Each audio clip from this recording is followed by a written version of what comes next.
नमस्कार, TNP news देख रहे हैं आप और यूपी उत्तराखंड की खबरें लेकर आपके साथ हाजिर हूं मैं सोहन सिंह। सीएम योगी ने लखनऊ में काकोरी ट्रेन एक्शन शताब्दी महोत्सव का उद्घाटन किया। उत्तर प्रदेश के हर जिले से गुजरेंगी 12 बोगियों वाली काकोरी शौर्यगाथा एक्सप्रेस 2 महीने तक ये भ्रमण करेगी। आपको बता दें कि यूपी के मुख्यमंत्री योगी आदित्यनाथ के निर्देश पर काकोरी ट्रेन एक्शन की 100वीं वर्षगांठ पर प्रदेश के हर जिले में 12 बोगियों वाली काकोरी शौर्यगाथा एक्सप्रेस चलाई जाएगी। इस ट्रेन के माध्यम से काकोरी से जुड़ी ऐतिहासिक घटनाओं की फोटो और अभिलेखों की प्रदर्शनी युवाओं को, छात्रों को प्रेरित करेगी। एक्सप्रेस का प्रत्येक जिले में 2 दिन तक पड़ाव रहेगा। –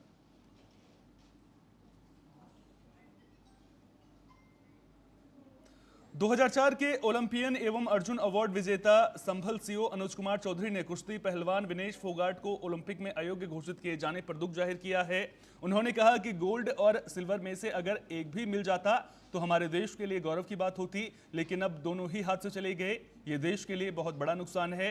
एक खिलाड़ी को तैयार करने के लिए बहुत कुछ करना पड़ता है। विनेश फोगाट के कुश्ती को अलविदा कहने पर उन्होंने कहा कि ये उनका निजी फैसला है, क्योंकि अब ओलंपिक 4 साल बाद आएगा, तब तक चीजें बहुत ज्यादा बदल जाती हैं। ये उनका निजी फैसला है। मैं भी करीब कम से कम 50 के करीब इंटरनेशनल टूर्नामेंट खेला हूँ, 40, 45, 50 जो भी है।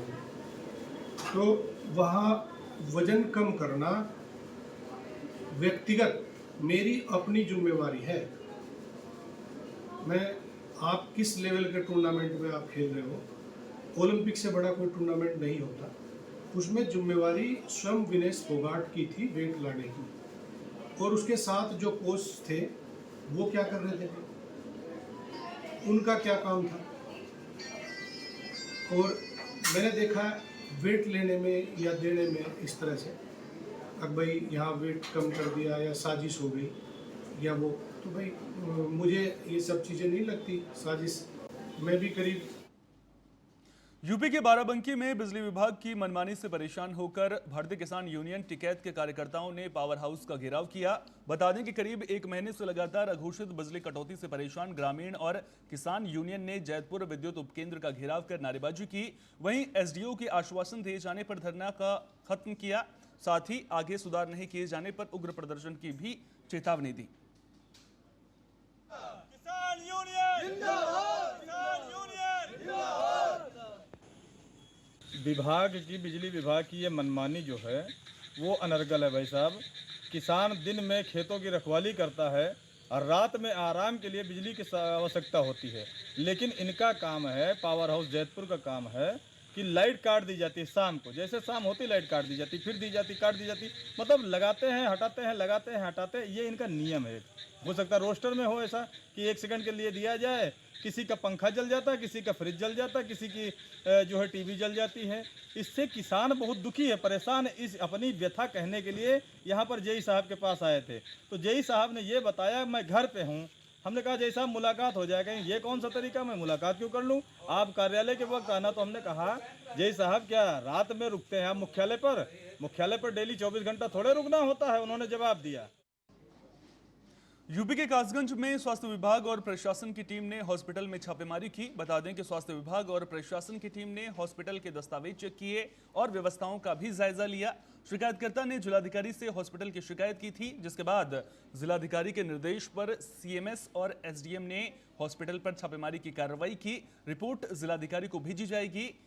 गंज डुंडवारा क्षेत्र के लाइफलाइन हॉस्पिटल का ये पूरा मामला बताया जा रहा है।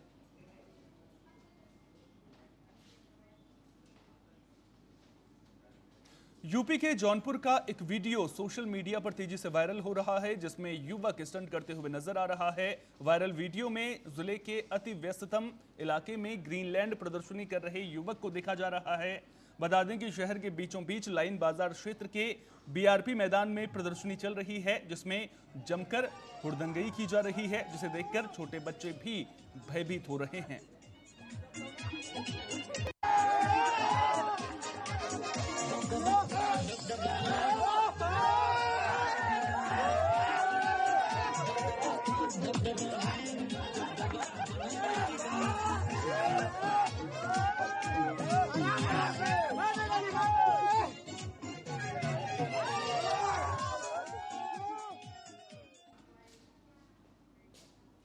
यूपी के जौनपुर में मिट्टी का तेल डालकर प्रेमी ने प्रेमिका की मां को जिंदा जलाने की कोशिश की। प्रेमी मौके से फरार हो गया। गंभीर हालत में महिला को इलाज के लिए अस्पताल में भर्ती कराया गया। घटना की जानकारी मिलते ही पुलिस मौके पर पहुंचकर मामले की जांच में जुट गई है।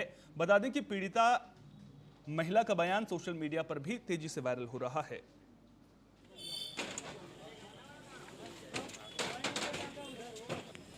ग्राम बसीराहा की श्रीमती प्रवीदा बिन वाइफ ऑफ श्री लालजी बिन के द्वारा थाना सरपदहा पर यह एफआईआर दी गई कि उन्हीं के गांव में रहने वाला एक विनय बिंद नाम का युवक जो कि करीब 10 दिन पूर्व उनके घर पर एक पारिवारिक मामले में पकड़ा गया था, इसी से क्षुब्ध होकर रंजिशन उसके द्वारा रात्रि करीब 3 बजे उन्हें पेट्रोल छिड़ककर आग लगा दिया है, जिससे वो झुलस गई हैं। इस संबंध में तत्काल एफआईआर दर्ज करते हुए विनय बिंद की गिरफ्तारी सुनिश्चित की जा चुकी है और मजरूबा श्रीमती प्रवीदा बिंद उपचाराधीन है और जो कि अस्पताल में एडमिट कराई गई हैं और उनकी स्थिति स्थिर है। आवश्यक कार्रवाई की जा रही है। Thank you. यूपी के गोंडा में प्रेमजाल में फंसाकर युवती से दुष्कर्म करने का मामला सामने आया है। बता दें कि युवक ने लड़की को घर के पास के गन्ने के खेत में बात करने के बहाने बुलाकर दुष्कर्म की वारदात को अंजाम दिया और युवती जब शादी का दबाव बनाने लगी तब युवक और उसके घर वालों ने युवती को भगा दिया। वहीं युवती की तहरीर पर मामला दर्ज कर पुलिस जांच में जुट गई है।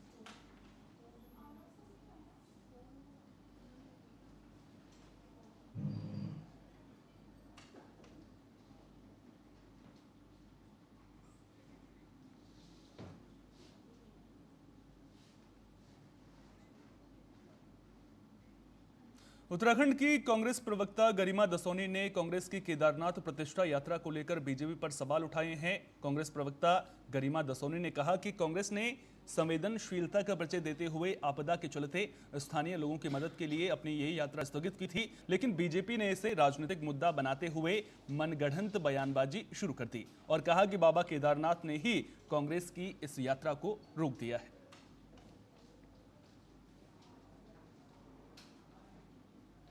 बहुत ही शर्मनाक है, बहुत घटियापन है भारतीय जनता पार्टी का कि उसके प्रवक्ता, उसके नेता जिस तरह से खुशी मना रहे हैं कांग्रेस की यात्रा स्थगित होने पर।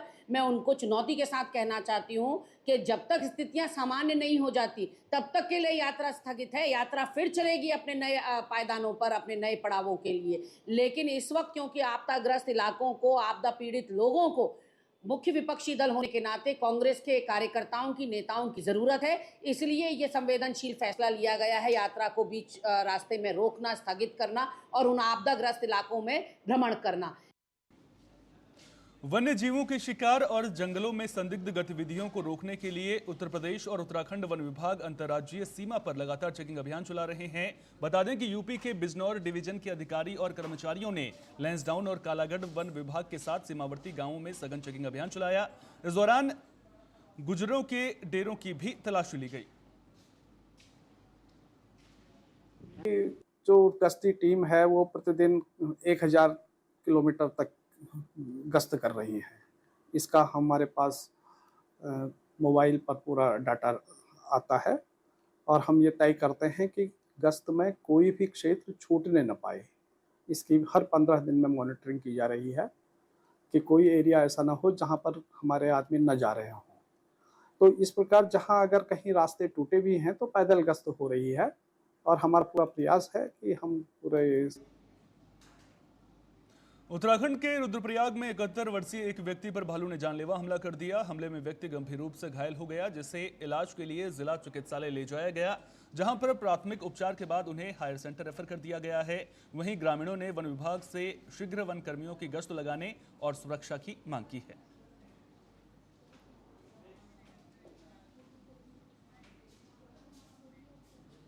उत्तराखंड के देहरादून में 3 जगहों पर वाटर पार्क का निर्माण किया जा रहा है। बता दें कि 15 करोड़ की लागत से बनाए जा रहे वाटर पार्क में पर्वतीय निर्माण शैली और भूजल रिचार्ज का प्रयोग किया जा रहा है। MDDA के उपाध्यक्ष बंशीधर तिवारी ने बताया कि वाटर पार्क से एक और जहां गिरते भूजल की समस्या को दूर करने में मदद मिलेगी, तो वहीं दूसरी ओर इससे पर्यटन को भी बढ़ावा मिलेगा और सांस्कृतिक परंपराओं की झलक भी देखने को मिलेगी।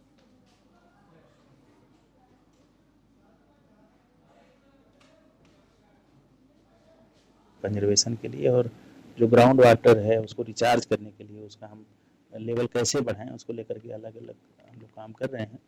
उसमें तालाब बनाना, इसमें गौरा देवी वाटर पार्क है, माल देवता के पास एक छोटा तालाब हम लोग बना रहे हैं, मियाँवाला में 2 बड़े तालाब बना रहे हैं, और साथ ही साथ जो हमारे देहरादून क्षेत्र के सरकारी स्कूल हैं, ऐसे हमने 100 स्कूल लिए हैं जिनमें रिचार्ज बोर करके और रिचार्ज पिट के माध्यम से जो रूट ऑफ वाटर है उसका प्रयोग करके, उसका उपयोग करके हम लोग जो भूजल स्तर है उसको रिचार्ज करने के लिए जो लघु सिंचाई विभाग है उसको कार्यदायी संस्था नामित किया है और उन्होंने काम शुरू कर दिया। देखिए, कई हम उत्तराखंड में देहरादून समेत 6 जिलों में भारी बारिश का अलर्ट जारी किया गया है। प्रदेश में भारी बारिश से मलबा आने से 93 मार्ग को बंद कर दिया गया है। रुद्रप्रयाग केदारनाथ राष्ट्रीय राजमार्ग में वाहनों की आवाजाही को भी बंद कर दिया गया है।